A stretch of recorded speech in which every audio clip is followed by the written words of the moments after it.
You, John Fitzgerald Kennedy, do solemnly swear. I, John Fitzgerald Kennedy, do solemnly swear.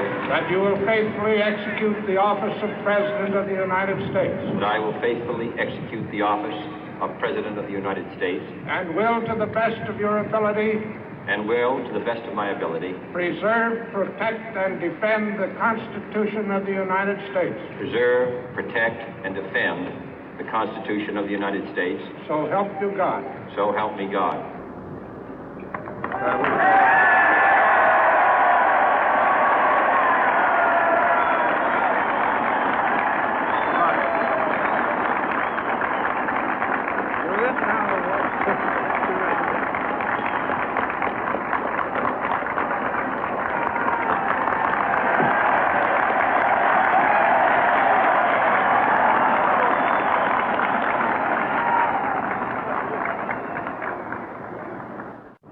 Vice President Johnson, Mr. Speaker, Mr. Chief Justice, President Eisenhower, Vice President Nixon, President Truman, Reverend clergy, fellow citizens. We observe today not a victory of party, but a celebration of freedom, symbolizing an end as well as a beginning, signifying renewal as well as change. For I have sworn before you and Almighty God the same solemn oath our forebears prescribed nearly a century and 3/4 ago. The world is very different now, for man holds in his mortal hands the power to abolish all forms of human poverty and all forms of human life.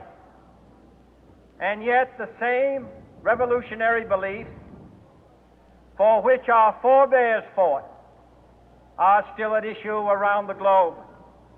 The belief that the rights of man come not from the generosity of the state, but from the hand of God. We dare not forget today that we are the heirs of that first revolution. Let the word go forth from this time and place to friend and foe alike that the torch has been passed to a new generation of Americans born in this century, tempered by war, disciplined by a hard and bitter peace, proud of our ancient heritage, and unwilling to witness or permit the slow undoing of those human rights to which this nation has always been committed and to which we are committed today at home and around the world.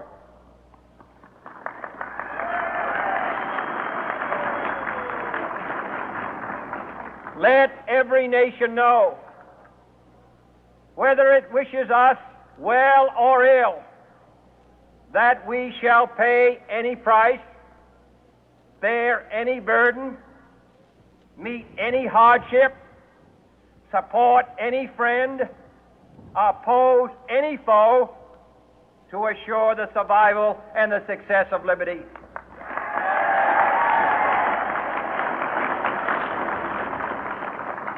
This much we pledge and more.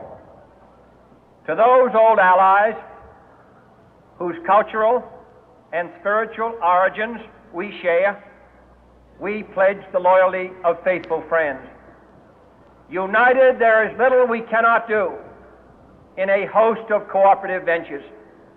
Divided, there is little we can do, for we dare not meet a powerful challenge at odds and split asunder.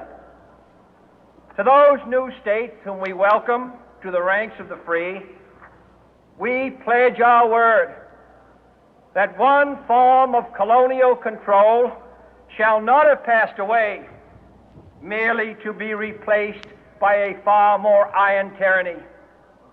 We shall not always expect to find them supporting our view, but we shall always hope to find them strongly supporting their own freedom, and to remember that in the past, those who foolishly sought power by riding the back of the tiger ended up inside.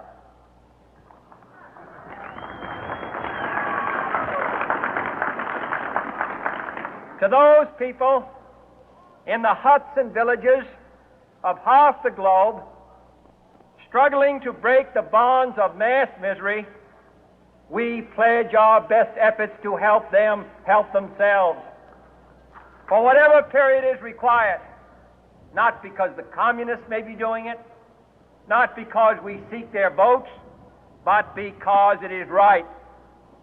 If a free society cannot help the many who are poor, it cannot save the few who are rich.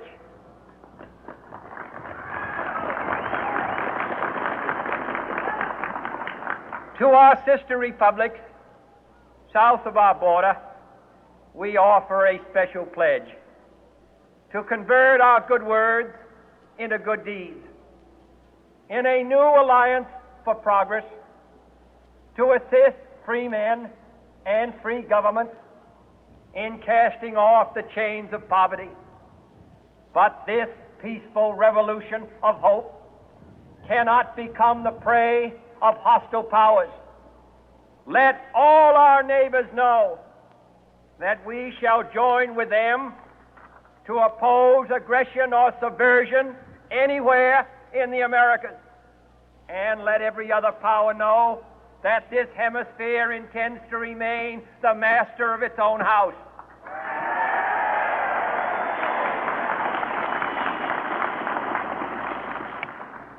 To that World Assembly of Sovereign States, the United Nations, our last best hope, in an age where the instruments of war have far outpaced the instruments of peace, we renew our pledge of support to prevent it from becoming merely a forum for invective, to strengthen its shield of the new and the weak, and to enlarge the area in which its writ may run. Finally, to those nations who would make themselves our adversary, we offer not a pledge, but a request that both sides begin anew the quest for peace. Before the dark powers of destruction, unleashed by science, engulf all humanity in planned or accidental self-destruction, we dare not tempt them with weakness, for only when our arms are sufficient beyond doubt can we be certain beyond doubt that they will never be employed.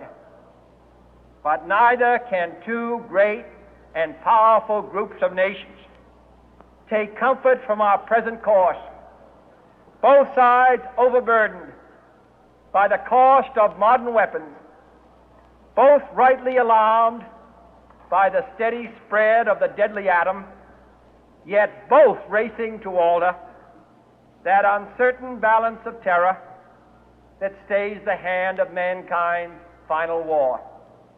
So let us begin anew, remembering on both sides that civility is not a sign of weakness, and sincerity is always subject to proof.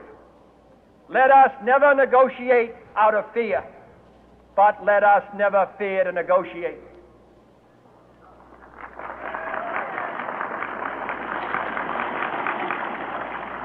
Let both sides explore what problems unite us, instead of belaboring those problems which divide us. Let both sides, for the first time, formulate serious and precise proposals for the inspection and control of arms, and bring the absolute power to destroy other nations under the absolute control of all nations.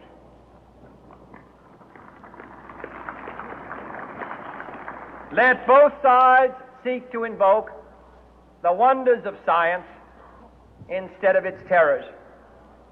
Together, let us explore the stars, conquer the deserts, eradicate disease, tap the ocean depth, and encourage the arts and commerce. Let both sides unite to heed in all corners of the earth the command of Isaiah to undo the heavy burden and let the oppressed go free. And if a beachhead of cooperation may push back the jungle of suspicion, let both sides join in creating a new endeavor, not a new balance of power, but a new world of law, where the strong are just and the weak secure and the peace preserved. All this will not be finished in the first 100 days, nor will it be finished in the first 1,000 days, nor in the life of this administration, nor even perhaps in our lifetime on this planet. But let us begin.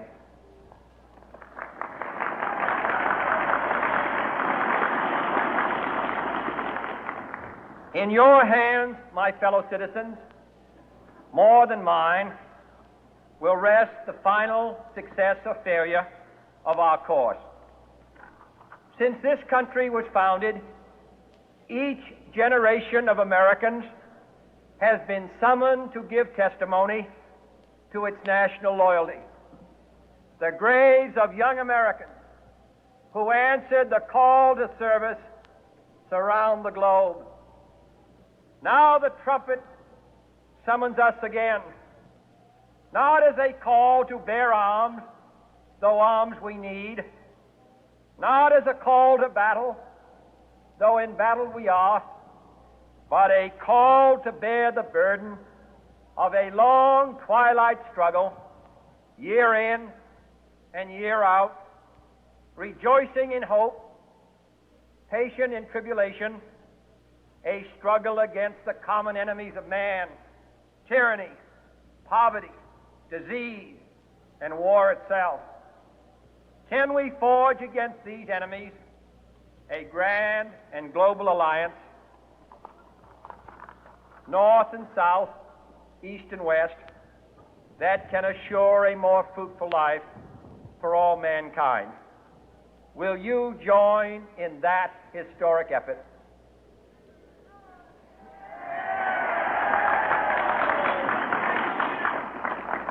In the long history of the world, only a few generations have been granted the role of defending freedom in its hour of maximum danger. I do not shrink from this responsibility. I welcome it.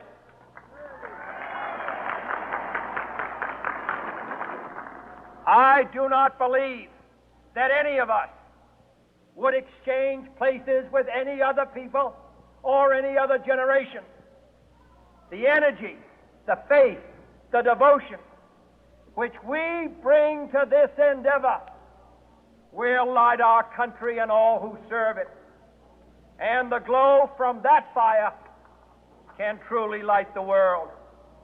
And so, my fellow Americans, ask not what your country can do for you, ask what you can do for your country.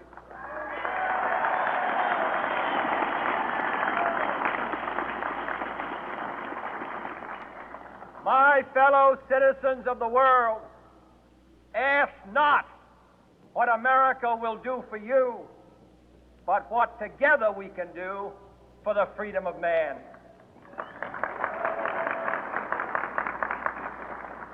Finally, whether you are citizens of America or citizens of the world, ask of us here the same high standards of strength and sacrifice which we ask of you. With a good conscience, our only sure reward, with history the final judge of our deeds, let us go forth to lead the land we love, asking His blessing and His help, but knowing